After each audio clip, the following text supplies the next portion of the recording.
And I'm like, because your entire institution is a scam. From an investigator standpoint, you're looking at what drives this machine. 2 out of every $3 is strictly for profit. And what drives a machine so often is tithes. But in the LDS Church, it's the institution, which is almost more dangerous in my opinion, because the institution takes on a life of its own. Tithing is a test. He gave his son, and you want to argue about 10%. We've got about 1.8 million nonprofits registered with the IRS today. Over $4 trillion in assets. We're saving all this for the second coming. And if you don't tithe to us, you get nothing from our storehouse. Welcome to She Became Visible. I am going to skip my introduction today because I have a fabulous podcast and I do not want to waste any time. So as I mentioned in my podcast last week, I gave you a preview of coming attractions. My guest today is Nathan Appell and Dr. Rene Bell. And we're going to be talking about the religion business, which is an 8-part docuseries coming out this spring, sometime around Easter, so sometime in April. And Nathan is going to tell us all about it. He's going to give us all the information that we need to get ready, get a save the date on the calendar. So let's not waste any more time. Let's bring Nathan and Rene on stage. Hello. Hi, Rene. How are you? Good evening. Both of you gentlemen have been traveling. And I cannot tell you how much I appreciate taking the time out of your schedule. Nathan, you literally just got off an airplane and out of LA traffic. And Rene, you came from Cincinnati. I'm in Cincinnati. I fly back to California tomorrow morning, but I'm excited to be here. And Nathan, pleasure to see you. Yeah, you as well, Rene.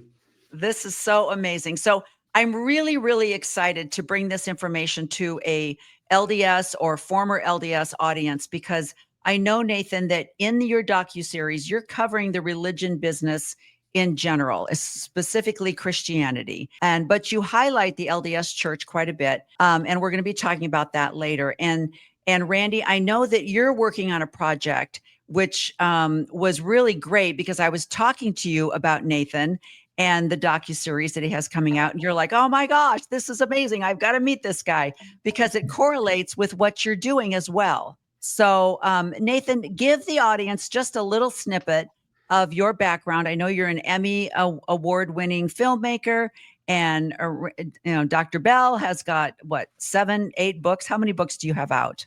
I don't know. I have a few. A few.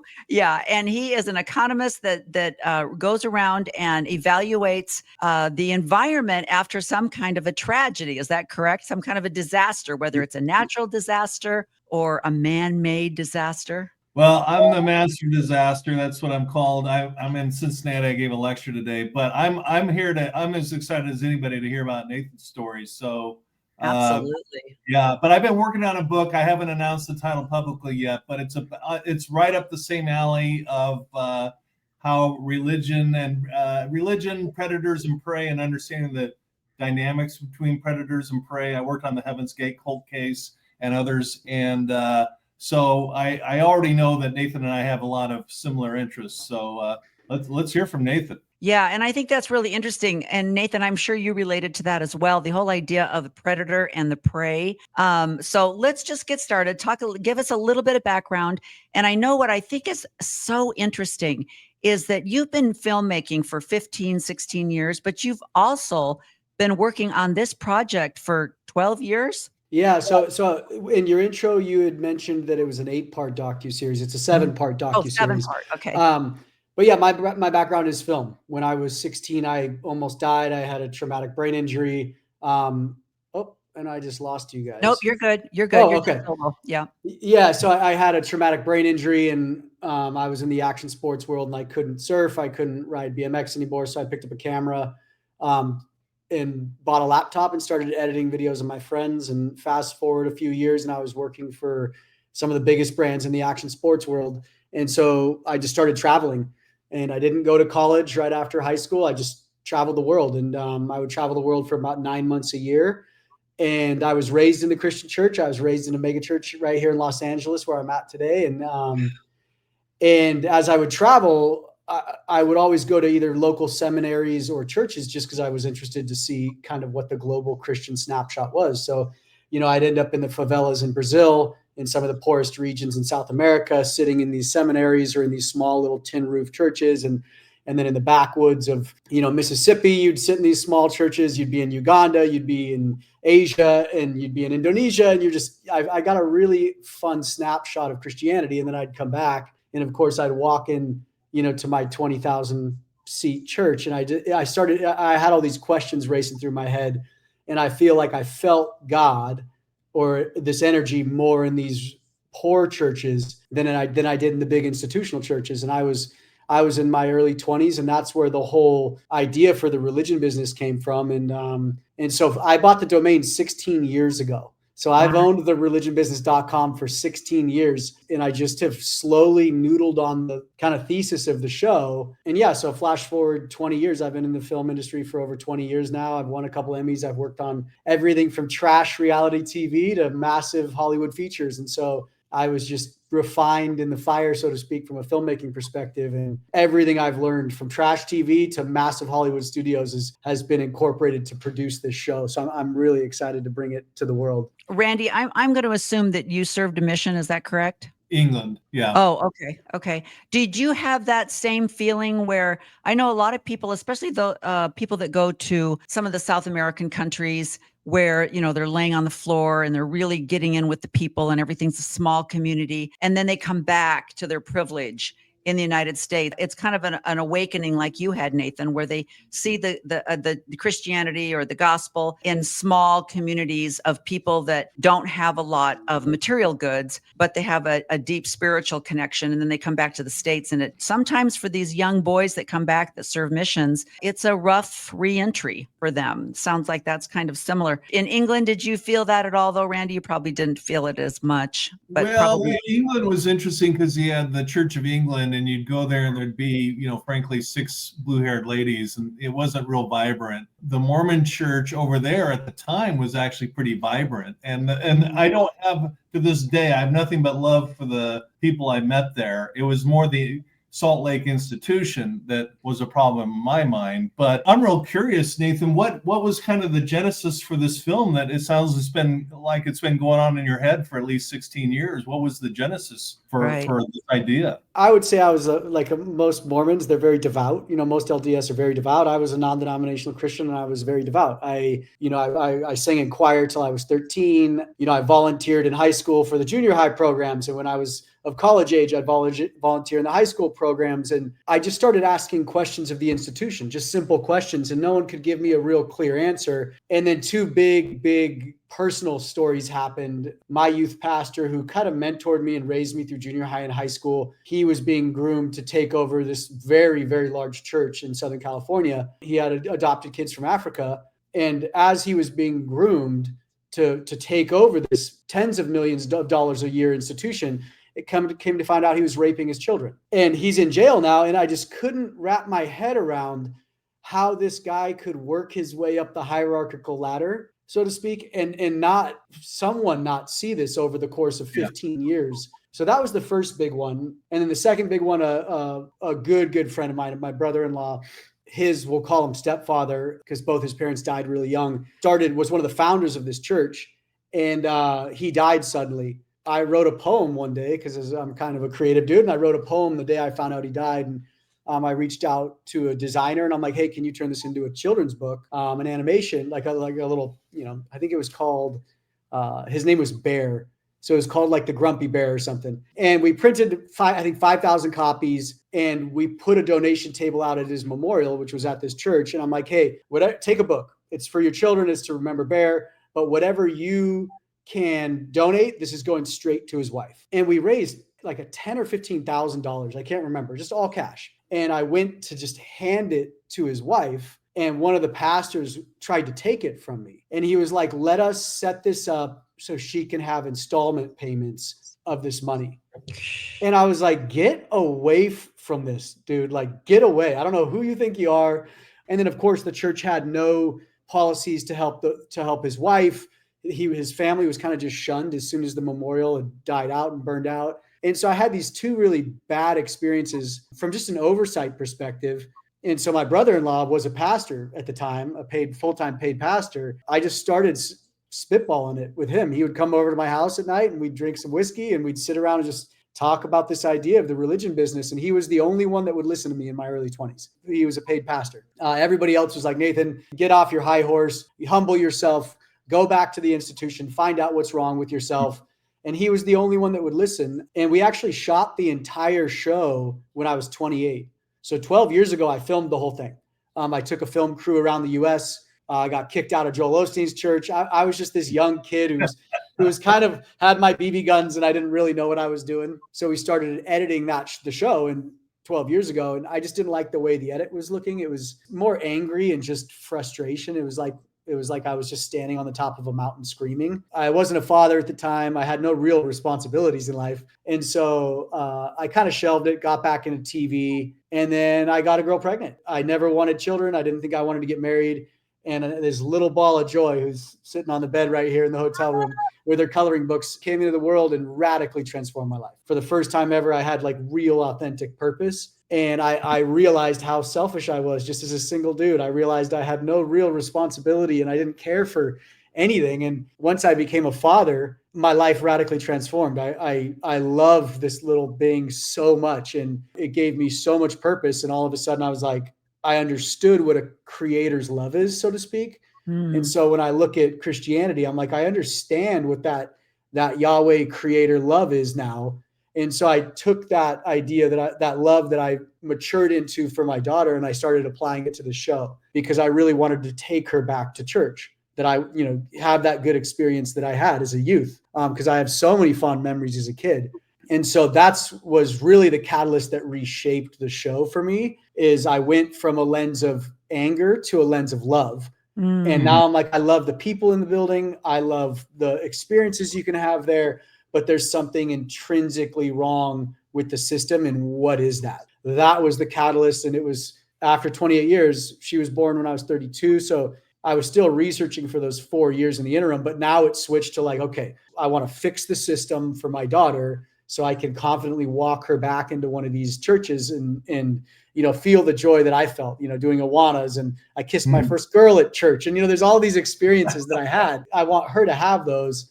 So that was the catalyst for this new version, we'll say. And it's good. Like it is terrifyingly good. And I love what you said, because I heard you say in one of your presentations that you had a lot of kickback from people saying, "Oh, you're just negative, and everything you're saying is negative, and you're not talking about all the good things in church." And you took that input, and you thought, all right, because you thought, okay, we got this done, we're all done.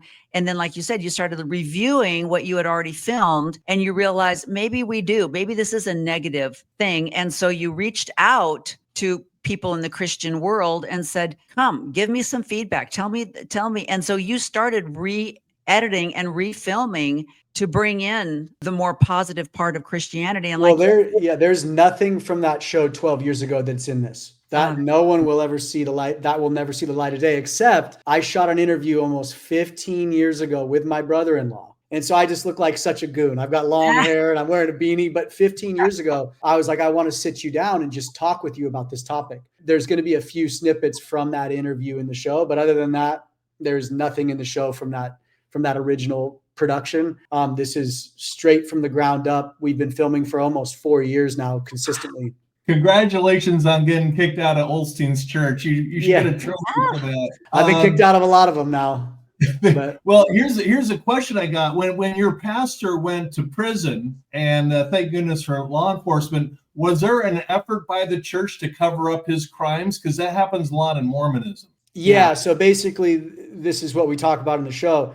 And we go in depth. They call it a moral failure, whereas it's a criminal failure. It's not a moral failure. It's a criminal failure. So they tried to pull that a little bit. Sadly, I think his wife is still married to him. She's like, the Bible tells me to stay married to my husband, yada, yada, yada. Yeah. But they did try to cover it up, and it didn't go over well. It ended up in all the papers, and maybe he'll see the show in prison. Your show seems to focus on the money, but the overall predator-prey dynamic, this, is all about sex, power, and money. And it's interesting that the sex thing came up, and the Mormon Church has an outstanding $250 million settlement out for the sexual predatorship, just with the overlap between the Mormon Church and the Boy Scouts. So imagine the overall, liability. It's enormous. Does your documentary talk about that side, or is it focus more on the money side of the sex, power, and money thing? Yeah, it goes into like sex, power, and money. But basically, the show looks at what creates the opportunities, because we always say humans will human. You give me a carte blanche reign, and I will turn it into the most hideous form of human ever created. It's just human nature, right? We dominate, we take, and so accountability is a good thing. And so we go down to the root of it, and and this is what's so awesome, is I'm not here to debate theology. Like, I could care less if if LDS call themselves Christians, they're Christians in the show. I'm not here to debate your theology. I'm not here to leverage Holy Scriptures to present my argument. The only thing I care about is what undergirds the religious sector, and it's the religious exemptions that the IRS has written. And so that is what the show focuses on.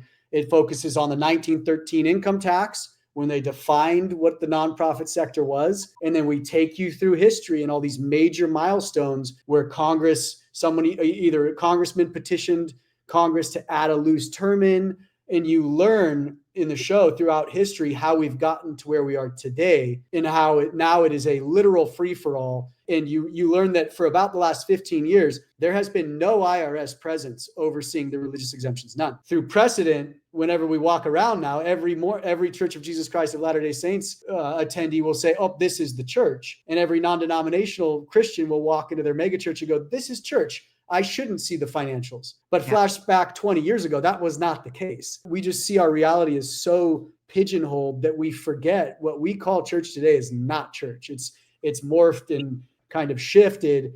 And so when we look at the bedrock, the legal bedrock, that immediately focuses on the financial side. And then once we unpack the financial side, since there's no accountability on the financial side, that's what creates the sexual abuse.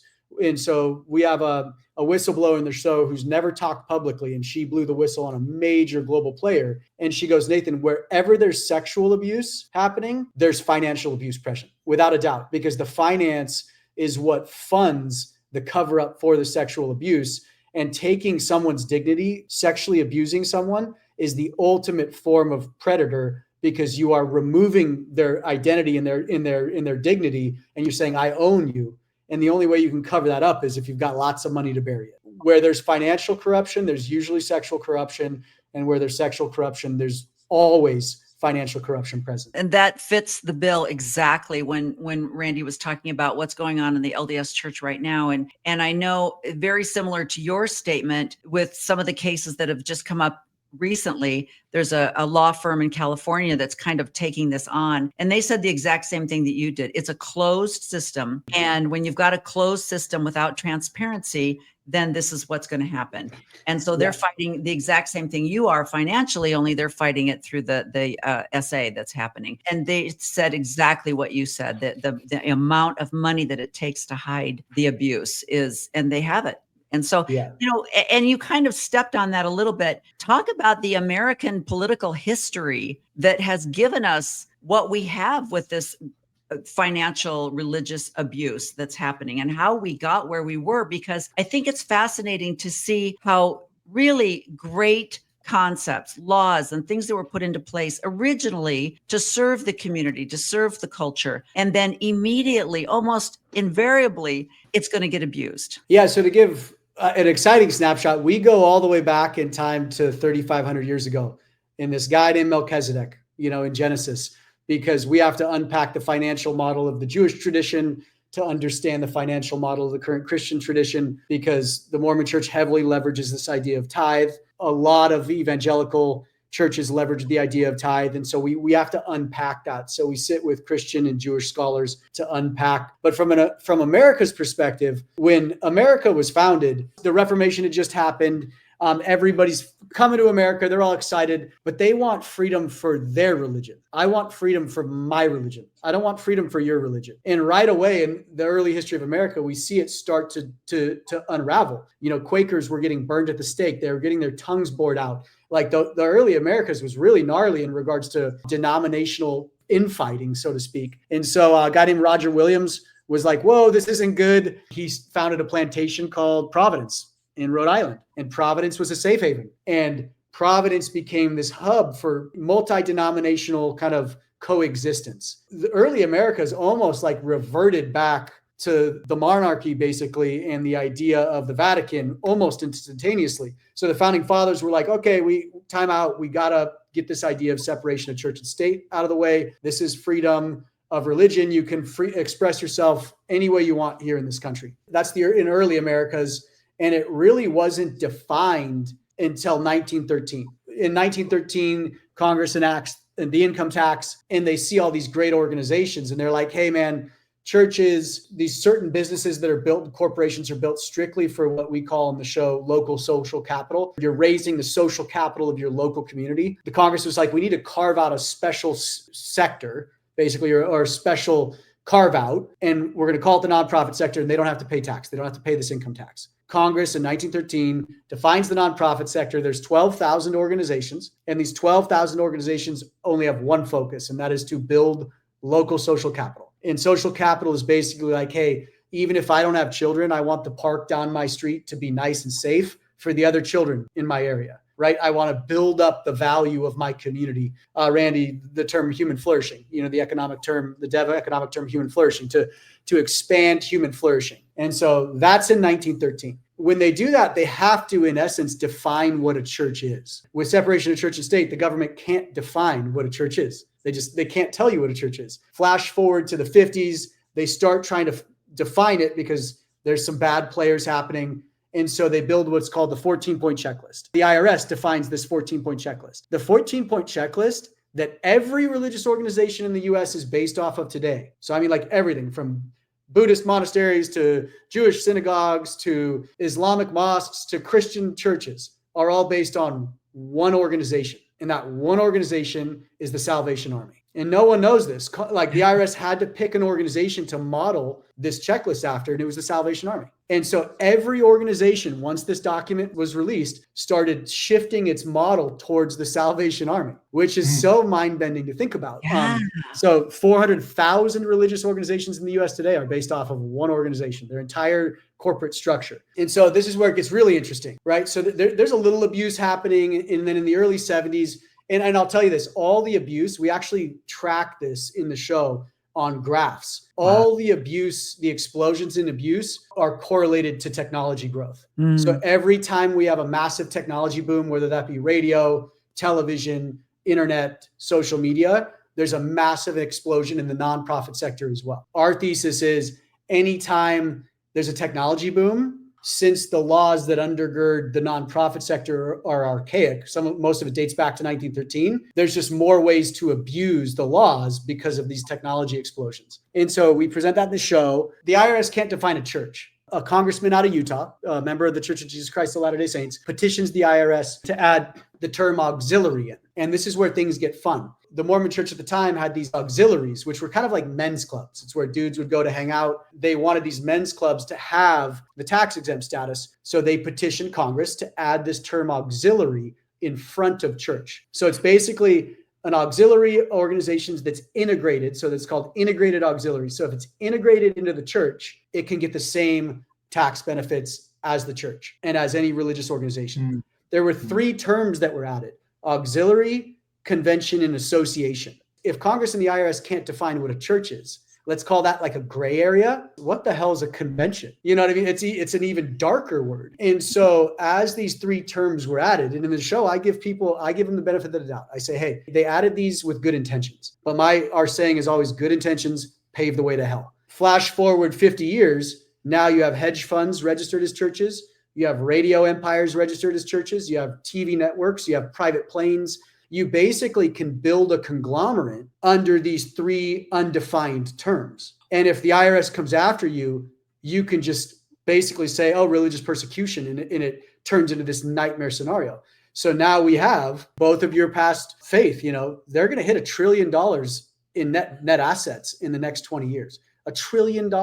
And point out, because that was one of the things that I thought was fascinating, when you said that the financial organization that was started, Ensign Peak, was started in the 90s. Yeah, in 98. And that they immediately made it an auxiliary. So you've got a financial organization that is a church. Well, and you think about it, like, again, I'm gonna give the LDS Church some credit. Mormons are very streamlined and efficient. They would always save for a rainy day, and that's not a bad thing for a corporation, because this is what we try to hammer in the show. This isn't a church. This is a religious corporation. It is a corporate entity. And we have to understand that every church that has tax exempt status is a corporation. They are a business. Very few people will call it a business. And that, I think, is the biggest hiccup in the whole system. Because when you can't call it a business, you won't call molesting a child a criminal failure. You'll call it a moral failure. You won't call wire fraud a criminal failure. You'll call it a moral failure. So we have to call it a business and say, hey, this is a business that needs to be regulated. They had a couple billion sitting in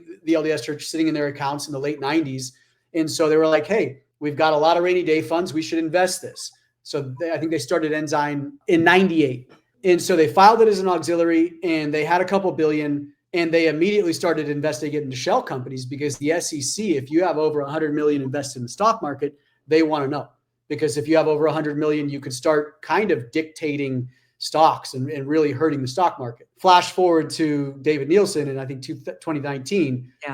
They had 100 and something billion at that point that no one knew about in the markets. Today, they have 206 billion. Yeah, it's incredible. Their fund, the Widows Might Report, has a great analogy. They call it escape velocity? But basically, the Mormon Church is making so much off interest now, they would never have to take another dollar in of tithe money ever again. They could fund their entire church. They could fund their expansion projects, and they could quadruple their humanitarian giving, and they would still have this escape velocity where they're making so much in interest they could never spend it fast enough. That's all done off the back of these religious exemptions. So as we're nickel and diming individuals to pay taxes, the perfect scam in the US that's so antithetical to capitalism is this religious exemption now. It's a capitalistic loophole. And I still have my faith. My faith has never been stronger than ever, but it's like, it is a dangerous loophole, and there's shrewd, I'm going to say downright evil players coming into the space, and they are taking advantage of this system, and vulnerable people are being hurt over it and losing their faith over it and losing a lot of money over it. I guess the first question I got is your umbrella of interest over pretty much focus on Christianity? Because I was just in India with Rene knows Sam Young. I don't know if you know the name Sam Young, but he's a dear friend. We went to a Hindu temple which was just made Disneyland look like small potatoes. They had this solid gold statue of a Hindu god. I forget. I apologize. I don't remember the name, but it was solid gold. That I remember. Wow. So are you? So Christianity doesn't have a monopoly on this garbage. And, when I left Mormon, I converted to Christianity, but it's a different brand where my radar is on for this kind of nonsense.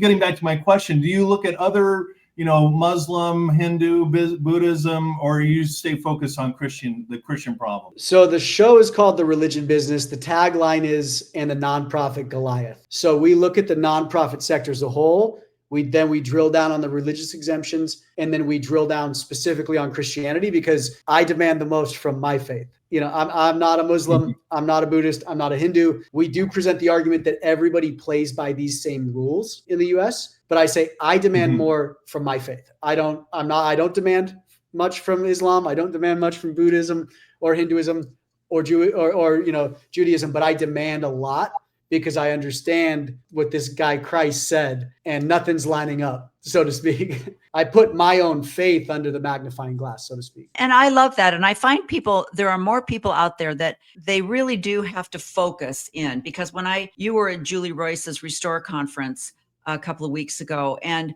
I was talking with Julie because, her thing, Randy, I don't know if you're familiar with Julie Royce, but her mission is to make the abuse, and she focuses mostly on the SA that goes on with clergy privilege and power over the congregations. So I said to her, do you ever talk about some of the abuse in the Mormon Church? And she said, no, that's not my tribe. I have enough to, in the evangelical world. And I think that's so important, that it's so important that, we can't be everything to everybody everywhere. And so you can only focus on so much. And I love that you're doing that.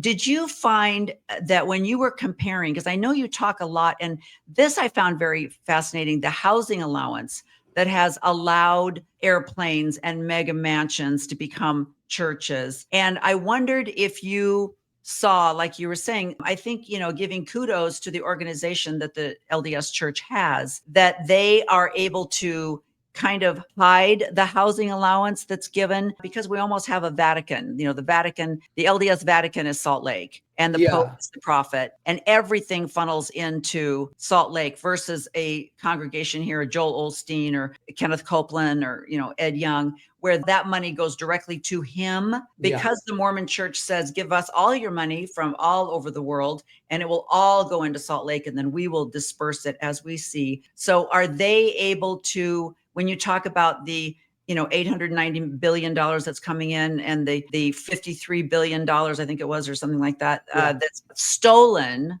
does the LDS Church, do they have a handle on that because all the money goes into headquarters? The LDS Church is its own beast. And I'm going to use that term as a descriptive term. We will take down a couple of the worst players. I do believe that their churches will close, or they will be removed after the show launches. But that's not my goal. I look at these big players, that prosecutors that I talk with are like, yeah, they're scammers for sure. In their regions, prosecutors are saying this. I don't see them as the wolf. They are a wolf, but I don't see them as they're just a byproduct of the system. They were sucked in. They learned from their father usually, and then their lawyer usually learned from their lawyer's father, and they've just learned how to scam the system. And they firmly believe they are doing the work of God, that they firmly believe they are the hands and feet of God. I look at them and I'm like, yeah, you guys are abusing the system. And from a housing allowance perspective, we tear to shreds the housing allowance and then the parsonage. Everybody who watches the show will be a quasi-expert on both of those by the time they finish all 7 episodes. So they will know what to look for and what to ask. The LDS Church, their rebuttal to me is always like, Nathan, yeah, these big scammers, go after them, but we don't have those scammers. So why go after us? And I'm like, because your entire institution is a scammer. And I know that sounds hard, but what I mean is, if I go to Joel Osteen's church, or Ed Young's, or Kenneth Copeland's, or Creflo Dollar's, or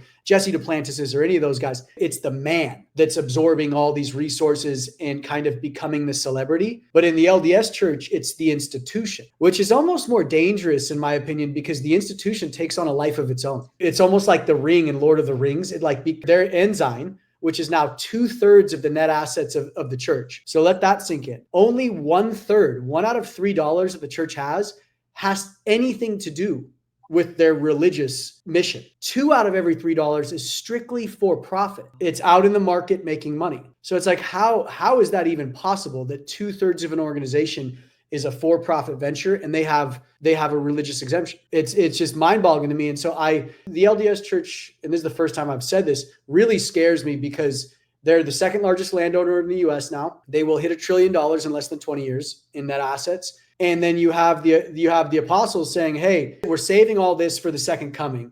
And if you don't tithe to us, you get nothing from our storehouse. So it's like, okay, so let's say a natural disaster happens, and you've been telling the US government all along that, hey, we're stockpiling this massive amount of capital, these massive ranches, just in case there's these massive natural disasters. And the government goes, okay, but then no, you don't help everybody. You just help the people that gave their full 10%. Number one, it's antithetical to who Jesus is. Right. And then number two, you've built a system that you're protecting now. It's like the Ring. How much bigger do you need it to be? You've officially reached escape velocity. That rocket doesn't need any more fuel to get out of the atmosphere. You never need to bring in $1 again. You've created the perfect investment vehicle to never touch. Yeah. But you're still demanding money. And now you're threatening that if you don't give us your money, you'll never get the benefits of this fund. It's more terrifying to me than the Vatican in the 1500s and the Pope. And then double it. Like, oh, they hit $1 trillion. In 50 years, they're going to hit $2 trillion. That's terrifying. And now you're one of the largest companies in the US.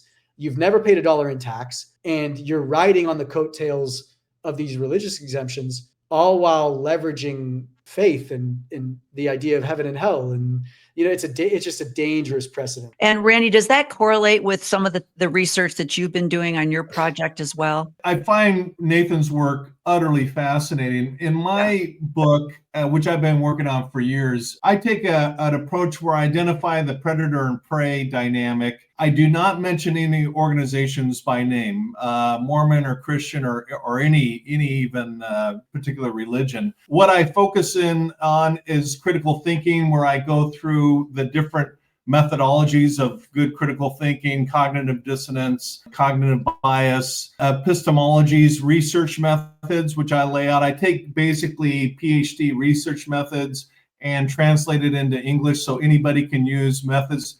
In other words, I kind of hopefully give tools to the reader to put together their own game plan, to do their own research and identify the predators from the prey and be aware of the red lights and the red flags of what that looks like.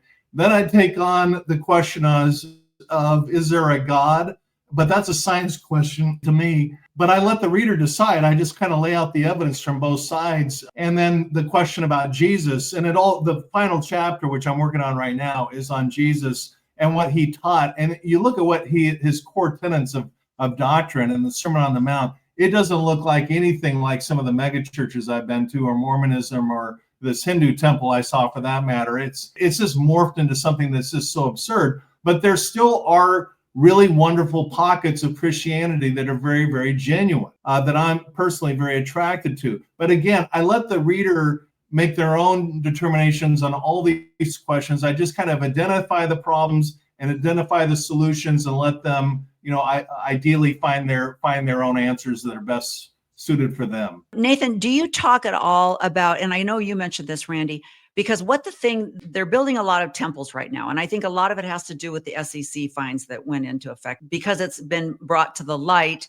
they now have to actually start doing something with the money that is a little bit more out there so that people recognize or believe that they are spending their money on a good cause. And so, but what I'm hearing from some of the cities that are in, community fights with the church because they want to build these huge buildings is the land was donated by a member of the church. And then the argument is, and your property value will increase. You would know this, Randy, because you're now going to live next door to this lit up mansion in your small little rural community. But have no fear, because your land is going to be, and they're going to put a building project in there, and your property taxes and everything's going to go up, and everything's going to be fabulous and wonderful because we're going to build this huge temple here. But the idea that someone donated the money to the church, so they're getting a tax benefit from the donation. And do you talk at all about that in the docuseries? Don't hold me to the fire on this, because I've talked to so many people in regards to the temple building side of things. But my understanding is the bylaws, because again, a corporation has bylaws, right? Yeah. These are laws that keep the corporation in check and on mission. And this is the big one, especially the evangelical world. The point of these bylaws is to protect the organization from its own leadership. So if leadership in the organization start taking from it and inuring themselves, the bylaws are supposed to protect the corporation, and the board of directors is supposed to protect the corporation from like rogue leadership. And that is a big part of this show. When you don't call it a business and you don't call it a corporation, people are just inuring themselves left and right, especially in the evangelical side. And the non-denominational side. The bylaws that kind of confine tithe giving in the Mormon Church is tithing can only be used for expansion of the church, and that's buildings. The only money that ever has been put into Ensign is leftover tithe money, not fast offerings, just leftover tithe money. So technically all that money in Ensign is tithe money, which means it can only be used for the expansion of the church. So that means they have to just build temples. Yeah. They couldn't even pull that money out and give it away if they wanted to, because the bylaws confine it. And so that's why they're building and just bum rushing this temple build, because they have to use the money. And so they're building temples in the middle of nowhere. They're like, just build as many as you can. Half my extended family's LDS, and he was one of the engineers of this temple. And they're building them up and popping them up everywhere because they have to spend the money. And so the temple blitz isn't necessarily, I don't see it as like, hey, it's not good intentions. It's just, we got to spend the money. Let's build as many as we can. What you're telling me is that they're not building these temples so that more people can easily take out their sacred covenants to get to the celestial kingdom? I'm sure they are. I'm sure they think they are, and That's again, I want to give them good intentions, but they have to spend that tithe money on build and expansion of the church. And so temples, they're stuck in that model now. That's the LDS model. So they're stuck in it. And you pick your hill to die on, so to speak. And the LDS Church has picked that temple strategy, and that's what they're doing. Well, and one of the things that you said, and you started explaining this a little bit in the very beginning, but you talked about the scriptures that talk about tithing and how misunderstood that is, and the difference between what tithing was in biblical times and even in, like you said, the early church, what was considered church, what tithing was used for and how it was given compared to what it is now. And especially in the LDS Church when tithing is mandatory, which is so obscene because you have mandatory tithing, you have mandatory temple attendance. You have to tithe to go to the temple, you have to go to the temple to get to heaven. And so completely opposite of what Jesus taught. Just refresh everybody that whole Malachi, Moses thing, because I can't remember if it was you or if it was another podcast, but did you talk about but there's a word for giving or donating under the emotional. There's alms giving, there's offerings, and then there's tithes. This is what's always rubbed me wrong. Even as a kid, my mom would tell me, "Oh, you got to give your 10%." And I'm like, why do I have, I couldn't understand it. And it rubbed me wrong.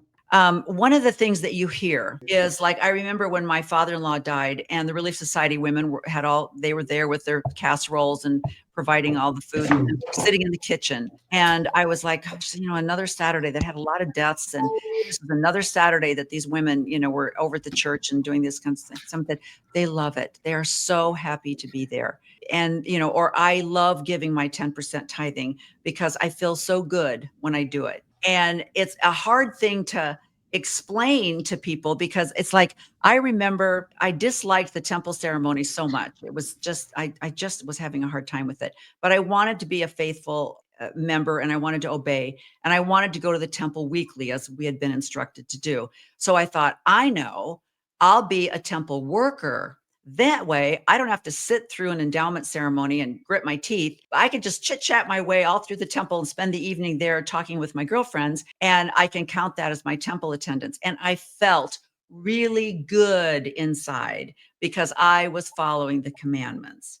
And so this whole idea that you're going to go, you've got a, like you say, $265 billion corporation and you're cleaning the church on Saturday for free.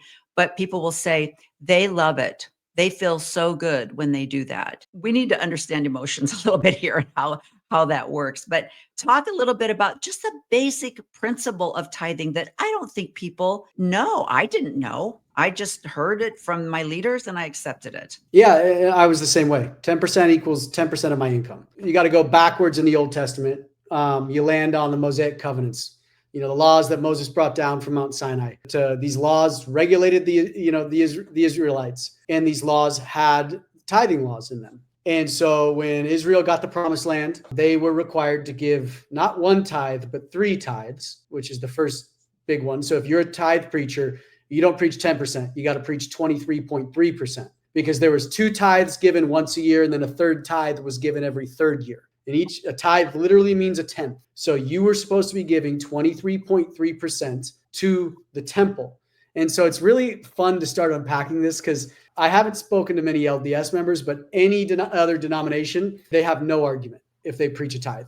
Israel got the land, the promised land, as a gift. They didn't earn it. They didn't pay for it. It was a gift from God, as the story goes, a gift from Yahweh. So Yahweh had demands back, and it was these tithes. Or the story goes, since I've given you this land, I want 10% of crops and cattle that come off your land once a year.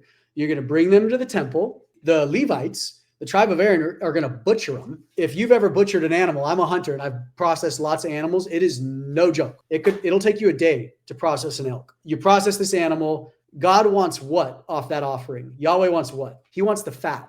He wants you to put it and burn the fat off because it's a sweet aroma to God. So we're going to set this idea to the side for a second. What is fat? So then they put the animal in a pot, and the Levite gets a back quarter because the priests don't have land.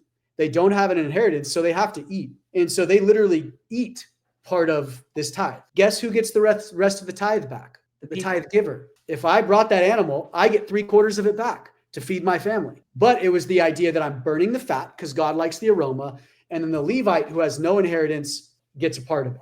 That's the first tithe. That's the Levitical tithe. Then there was a festival tithe. And it was basically like, hey, you're going to give another 10% of your crops and cattle that grow off your land, and we're going to throw festivals and parties and celebrate. So you get to enjoy that. This is where it gets interesting. There was currency at that time. People were trading in coins because in Leviticus, it says that, hey, if the festival is too far from your home, sell your tithe and take the money to where you're going and buy whatever you want with it. And it says beer. It says wine. You just buy your party supplies and go have fun. Like celebrate the tithe. That scripture, we need to bring that one back now. And so that was your second tithe. And then the third tithe was the charity tithe. Oh. This was every third year. And this is for the poor, the widowed, the marginalized, the immigrant. This is for everybody who needed something. You were giving 3 tithes a year, or 3 tithes. And this is a big one. Unless you got an inheritance from Yahweh in Israel, you did not tithe. And so when you unpack these Mosaic covenants, number one, you got to remember that the Mosaic covenants were both political and religious. It was politics and religion combined, and these laws literally held Israel together. So it was taxation, right? This was the form of taxation. It's how their whole system functioned. That is what the tithe was. It was not money. It was agriculture and livestock that fed off of and grew off the land that you were given as a gift. And so as soon as you dissect that, most pastors or bishops or clergy that preach tithing go, okay, yeah, I understand that. And their only fallback is, well, in Genesis, this guy Melchizedek, Abraham gave Melchizedek a tithe. So it predates the law. So yeah, good explanation on the Mosaic covenants, but there was people tithing long before the Mosaic covenants. And you go, okay, let's dissect Melchizedek and what happened there. The story goes, these kings came in, robbed it like Lot, took all their stuff. Abraham went, killed the kings, brutal war. He comes back. He's got all the booty. He's captured everything. He took everything from these kings, and he's coming back. And this priest Melchizedek is standing in the way. Melchizedek can really do one of two things. He can battle Abraham and take all his stuff, or he can bless him. So he blesses him. And so this is what it says. Abraham gave Melchizedek a tithe. That's it. You're right. The tithe predates, this concept of 10% predates the Mosaic laws. But wouldn't you expect, if your God was trying to use this idea of tithe to undergird and fund the whole system, that he would actually explain it in Genesis? He gave him a tithe.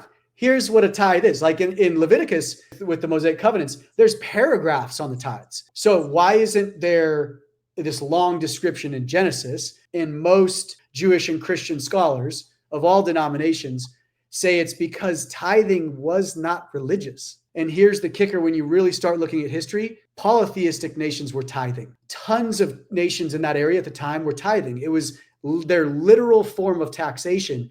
And this idea of a tenth was the easiest concept to grasp because you have 10 fingers, so you can count it out.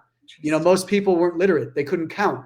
So they say, if you have this many cows, you owe us this one. It wasn't this inherited concept from God for the Israelites alone. The Egyptians were tithing. There was one nation, a polytheistic nation, that at the same time, and there's literature out there on this, if your fields were watered by rain, so you did not have to bring your water in, you owed that rain god 2 tithes. 20% of your field that year had to go to the rain god. If you had to walk your water in or carry your water in, you only had to give him 1 tithe. Most nations in that whole region were using this concept of tithe, and it predated the Mosaic covenants and it predated Melchizedek. So naturally, tithing would show up in the Bible because it was their current form of taxation. Flash forward to today, we live in a country with separation of church and state. Number one, we're already being taxed. So if you look at tithing for what it was taxation back in the day. It doesn't work. We're paying our government tax. But then when you look at the Christian institution, number one, we're not Jews. Number two, we're not landowners in Israel. Number three, I have no crops and cattle to give. Right. Number four, this is the big one. When the final temple was destroyed by the Romans in 70 AD, there was no place to bring your tithes anymore. This form of tithe disappeared with the destruction of the temple because you couldn't sacrifice your animals. Yeah. You couldn't bring your grain offerings. You couldn't do this anymore. Yeah. So tithing disappeared. And in America's, there's no literature that brings up tithing, no early Christian documents in America until post-Civil War. And it's because after the Civil War, America was broke. pastors and churches were broke, and they're going, oh, dang, how do we fund our building? How do we keep this together? And pastors started going back into the Mosaic Law, and they go, oh, it says 10% right here. Tithing didn't flare back until after the Civil War. I say in the show, it was a misguided and misinterpreted view of the Mosaic covenants, and it was an easy way to get 10% from people, and so it came roaring back. One of my favorite scholar that's in the show on this topic is he goes, look, if you have someone preaching tithe, whether that be the Mormon Church or Kenneth Copeland, they are so far out on a theological limb that I could just blow on it and the twig would snap. Wow. And so this is where it gets fun. Ready? You got to break down the temples and the storehouses were back in the day. So if you're a Christian, the temple back in the day, when they were moving along, it was under the tent, right? And you'd have a pillar of fire at night and smoke during the day to guide them. And God was literally indwelling that tent. And then when they got to the promised land, they built the temple and God would dwell in the temple. That's where you'd bring your tithes to give. Well, the temple was destroyed and Christ says, you are my temple. You are the temple. My God, my Father does not dwell in a physical building anymore. So the temple's no longer. So if you believe in Christ, and I always say this in the show, if you call Jesus your Savior, you got to lean on what he says, right? And he says, you are the physical temple. There is no building. The LDS Church, it's really simple to say, well, that's not a temple. It's a place to worship, but it's not a temple. If you can dissect the temple argument, the churches know these big buildings aren't temples. Some will call them storehouses. The Mormon Church has storehouses. Kenneth Copeland has a storehouse. What's the storehouse? The storehouse was simply an additional building attached to the temple because there were so many animals being brought in to sacrifice and so much grain, they couldn't just leave it outside because the weather would destroy the grain, it would destroy the oils, it would destroy all that. So they needed a place to store it. The temple's destroyed, so is the storehouse. The storehouse isn't this mystical, biblical, physical building. It was just a part of the temple. In Malachi 3, they like to leverage Malachi 3, and we can get to that. Once you destroy the storehouse argument, they really have no other argument for what the physical institution is outside of a gathering place. And hey, I'm all for calling it a gathering place, but it's not a temple and it's not a storehouse. So why ask for tithe? You're neither of those. And that's the biblical rationale that's the Mosaic rationale for the tithe. And so, and I'm kind of butchering it compared to these professors in the show, but it's like when you hear the argument, my jaw drops when people say they believe they owe the church 10% of their money. Oh, I'm sorry, nowhere in the Bible, any of that surrounding Holy Scripture literature that didn't make it into the Bible does it ever talk about money. Paul references it, but the only time Paul in the New Testament references money is when he's pulling collections for what? For poor churches in different areas. So he was literally pooling resources in the wealthier areas to take it to the poor areas and give it to the poor churches. That's it. Interesting. He was saying, hey, let's pull we're wealthy here. This other church, this other ecclesia is in a poor part of Jerusalem. Let's bring them 10 grand and gift them 10 grand because they could definitely use it. That's what Paul was talking about. So subverted. That's so sad because it's such a beautiful principle that's just been subverted and turned into greed and gluttony. That's amazing. Well, yeah, I'd like your comments, Nathan, about after I left Mormonism, I started going to Saddleback Church. Over there, they teach tithing, but what they say is, as a commitment as a Christian is to give 10% of your income. Yeah. And the pastors would say, we hope you consider, us as for part of it, but whether it be a soup kitchen or, homeless shelter or whatever kind of touches your heart, you should be a charitable giver. And but it was never directed, or mandated, far less to themselves. Do you get into that at all in your documentary? I would argue that Saddleback's totally wrong because okay. Christ gave very specific rationale for giving, very specific, and it has nothing to do with 10%. We present this argument in the show that, again, if you're a Christ follower, he gave very specific things to do, and he gave very specific types of people to help. Throughout history, this is one massive observation that I had once I kind of saw the big picture. Throughout history, the institution has always asked for the money it needed to do what it wanted to do at that time in history. So sometimes they asked for 20%. Sometimes they asked for 10. Sometimes they said, just give what you can give. The institution will validate its own need for funds, and it'll just cherry pick verses wherever it wants to. Mm-hmm. And 10% is a really easy thing to land on. It's a simple idea. You Right. got 10 fingers, right? So, okay, I got $10. I'm going to give Yeah. one over here. David Croto, the dean of Columbia Seminary, I believe, he wrote his dissertation on tithing. He speaks Greek, ancient Aramaic, Hebrew, genius guy. He basically says it's inverted. You shouldn't be giving 10%. Your goal should be to give 90%. Give almost everything if you can. It's about where you're at this time. And I can't remember the gentleman from England a couple hundred years ago. He could live off 28 pounds a year. That was his number.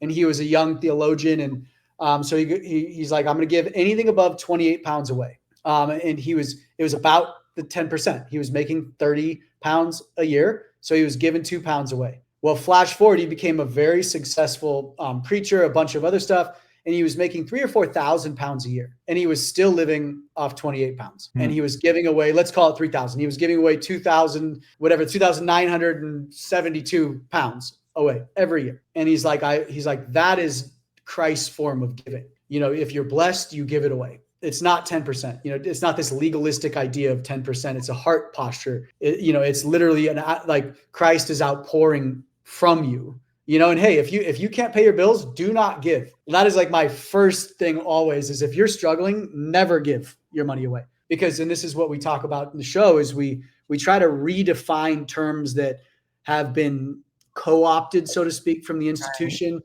Church is one of them. Ministry is another. Pastor is another one. Shepherd is another one. But what is ministry? Like, I am just dumb enough to pick up a breadcrumb that God puts in front of me. And I firmly believe that that's what he's doing with the show, is it's just this trail of breadcrumbs. But when I had my daughter, I realized the only ministry I had capacity for was her, nothing else. I was too selfish, loose with money. I couldn't afford a bigger ministry. So for years, she was my only ministry. It was the only person I had capacity to pour into. And flash forward 8 years later, my ministry's expanded. Thank God, giving me a little wisdom now and knowledge. And he's led me down this journey. But my ministry's expanded.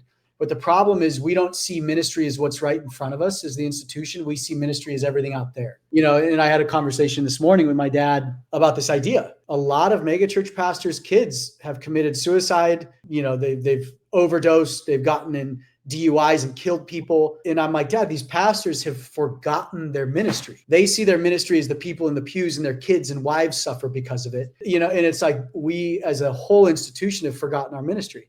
It's That's just so what's true. Right in front of us. Especially true in the LDS Church, just because the what's demanded from the men, because the men hold the priesthood, the men are the ministers, and the men do the leadership and most of the administrative things, and the women are just the teachers or the babysitters. And so they're leaving their families, they're leaving their wives, they're leaving their children, and they're dedicating so much time. And they're encouraged that your family will be blessed. The more you're gone, don't worry, your family will be blessed. And and so why give 10% to an institution if my main ministry is hurting?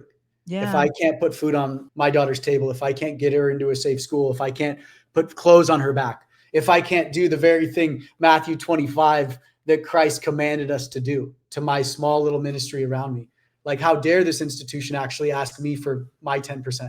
That's what's so backwards is through good intentions, we've created an autonomous machine now. I firmly believe it's outside of the hands of its controllers, and it will eat up everything. It'll eat up everybody's resources, everybody's time, and everybody's talent. My uncle's mission was to work on that temple. So they moved him out to this spot. He worked on that temple for years. And it's like, they take your time, they take your talent, and they take your treasure, all in the name of God, and you actually covenant to do that. So and Christ commanded you to push that out, though, to go out. We're here to encourage and exhort each other to go out into the world. And if the institution wants to survive, it has to keep us in. Because the institution's expensive. There was a lot of confusion, I think, in the church, maybe not so much outside of the church, because there's always going to be that narrative that there's the victimhood, there's the persecution complex that the church has. So when the SEC fined the church the $5 million, people are like, wow, $5 million. The reality is, out of the $265 billion, that was nothing. But I love your analogy that you give for how much power the SEC really has. Why isn't the SEC going after these mega churches and these corporations? And why aren't they calling out, the crime and the fraud? This is a fun one. How quickly do you think Ensign Peak made that $5 million back in the market? Day and a half, a week? 15 minutes. 2 hours. 2 hours. They made that 5 million back in 2 hours. Oh, That fine was like a slap on the wrist. The Yeah. LDS Church laughed, but the Yeah. SEC had to do something, right? Because Yes. they were like, "Hey, we can't look like we're not doing anything." I was just in court, and the same thing. The judge was like, "I can't look like we're not doing anything, so we have to punish you." But it's like, but yeah, it's $5 million. They made it back in 2 hours. But yeah, so Philip Hackney, he oversaw the nonprofit sector at the IRS for I think 5 years. He's in the show. Genius man, Roman Catholic. He loves separation, the idea of separation of church and state. But as a dude who's worked at the IRS that oversaw the whole sector, he's like, the system is about to buckle. Wow. And it will happen in the next decade. So he's like, we can't do anything about it. Get your house in order, please. He's like, figure it out on your side. But he uses the analogy of, hey, you got a Ferrari, which is the religious exemptions, and then you got a little golf cart next to it. You say go, and the Ferrari takes off, which is the religious exemptions and the religious corporations, and the IRS is in the golf cart trying to catch it, and it's supposed to catch it. He's like, there's just no way we can catch it. No way. Well, and especially now, because so many of these institutions are being closed down. We won't get into politics, and you can't help but wonder why. Why are we closing down the IRS and all of these other institutions? They're already small.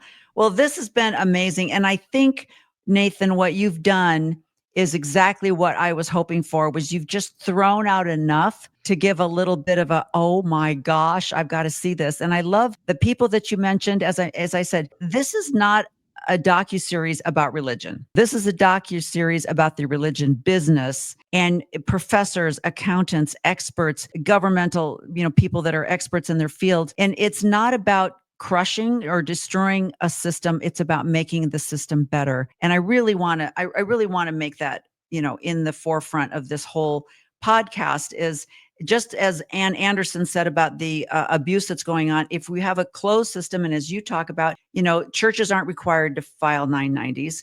I was the president of a nonprofit, and I went into it so naively. I went into it thinking that all nonprofits, all the donations that come in, you just turn around and you give them back to the people that in need. A salary? I would never take a salary. What do you mean administrative costs? I would never use that beautiful donated money for administrative costs. That's going to go to the purpose of our foundation. And then I learned quite quickly that that's not how nonprofits work. And I was like, what is happening? I'm hoping that when you're done with all this, you'll go after some of the nonprofits, because I have such a bee in my bonnet about the whole nonprofit world in general. We go after it in the show. There's multiple nonprofits we go after in the show. Do you talk about the Wish Foundation? So one thing that I love about Randy and what he was saying about his book is he doesn't name names. He's trying to educate people. And our goal isn't to just call people out. Yeah. So I've found 10 major loopholes in the IRS on the Form 990s, and then the religious exemptions. And those 10 loopholes are what we present in the show. Because if we can close those loopholes, it's about 200 billion with a B that disappear into those loopholes every year. Wow. So I need examples of the loopholes. And so that's where we have 10 organizations that we profile, and we do show their names and we show their financials, and we have 4 private investigators on the show, because I have to show the loopholes. And I would personally end with this. We are here to encourage your faith, whatever that is. Like we are here to encourage it. We are here to tell you to get into your holy scriptures and read them, because the more you know them, the more you can look at the institution and say, hey, does this line up? So we're here to encourage your faith. We're here to just look at the legal architecture and the byproduct of the legal architecture. Like, that's it. We're not here to tear apart your belief structures. We're not here to tear apart your faith. We are here to encourage it. And we are here to encourage, Randy, generous giving, which I think is the most crucial part of this. Is Christ said to be a generous giver. So it's like, we believe American Christians are the most generous people in the world. Yeah. That one group could solve the top 30 global social issues, and it would affect no one's bottom line. We just need to bring some streamlining into the system. And so that's what it's fun is. We're here to encourage your faith, just tear apart the legal architecture, and encourage generous giving and educate. And if we can do those things, we could change the world. And I think one of the exciting things too is when your film comes out, you're also going to be releasing an app called Broken Shepherds. And just talk a little bit about that, because that is, I think, going to be like. The app came out of the show. The show was the genesis. And then as I started seeing these loopholes, again, I firmly believe it was breadcrumbs that God's put in front of me. One morning I woke up and I'm like, there's a solution to all of this, actually. and it's non-governmental. So people are like, oh, you guys want to tax the churches? I don't care about that. All I want to do is bring accountability in and then let the system sort itself out. And so we've built a tool, and I believe we're the first to do this, 4 years in the making, or 3.5. But we've scraped the federal and state databases. So we have all 1.9 million registered nonprofits in the US. That includes religious organizations. And we've aggregated all that data. We're the first group, I believe, to ever do it. And so it's Hunger Games for the nonprofit sector. You have to play. We've built an AI transparency rating called the Light rating. And the more data religious organizations feed it, the higher they rank. And then it's a donor platform. Think of it as we'll have, 5 million, 10 million donors in the US on this platform. And the higher you rank, the more donors you get put in front of. And there's a secular page and there's a religious page. And if I want to find a church in my area in Utah, I select my denominational and religious preferences, and every single church in my geotag space comes up, or every single religious institution. And it's ranked based on how transparent they are. And then from the nonprofit perspective, it's preferences on what I feel called to help. So whether that be immigration, whether that be single mothers, whether that be ending trafficking, whatever that is, all the national organizations that are in that space get put into my feed. And what happens? The more transparent you are, the higher you rank. And so those loopholes that I was talking about that are on the Form 990, we close them in the app. We have created these shutoff valves and we close them. And if you help us close them in your organization, you rank higher, which means, hey, instead of spending 30% of your time and money trying to raise more money, we're going to put 500,000 potential donors in front of you. And you don't even need to spend money on fundraising. Oh so my go gosh. do your mission. And then guess what? The app aggregates all that data. Randy, you and I need to have some offline chats, but there's we're working with some development economists at the University of San Francisco. And they've helped us on this front. We want Broken Shepherds to solve what we're calling the 12 lowest hanging fruit social issues globally in the next decade. And we think we could do it. The number's very small. It's a rounding error when you look at Christianity as a whole in the US. And so we're like, we want to solve these 12 issues in the next decade and prove that if we just aggregate the data and consolidate resources and point it at a problem with development economists behind it measuring actual impact, we could solve these problems. The show presents the problems. The app is a solution. It's not the perfect solution. We hope this educational curve in our app inspires others to be like, hey, I want to get involved in this. I want to start playing in this field. The Christian church doesn't need more money, and this is the big one. It just needs to be better stewards of it. Turn on the lights and wake people up. That's what it's all about. That's beautiful. What a beautiful way to end. I totally agree. Transparency is what it's all about. People just want the truth. And then I think their good nature and their good hearts, they'll do what's right. You guys have been amazing. This has just been so fun. And I just appreciate really the time that you've taken to. Where are you going to stream this film? We are talking with 4 distributors right now. So there's 4 people, four global distribution platforms that want it. I have a backend. I'm a backend producer on Amazon. So it could end up on Amazon. But our goal is 200 million views in the first 6 months. And so these distribution platforms know that. We don't care how we get there. We've consulted with some really sharp individuals, and they think that if we can get 200 million global views on the show in the first 6 months, the majority of kitchen tables around the world will be talking about this. And that's when Congress has to respond.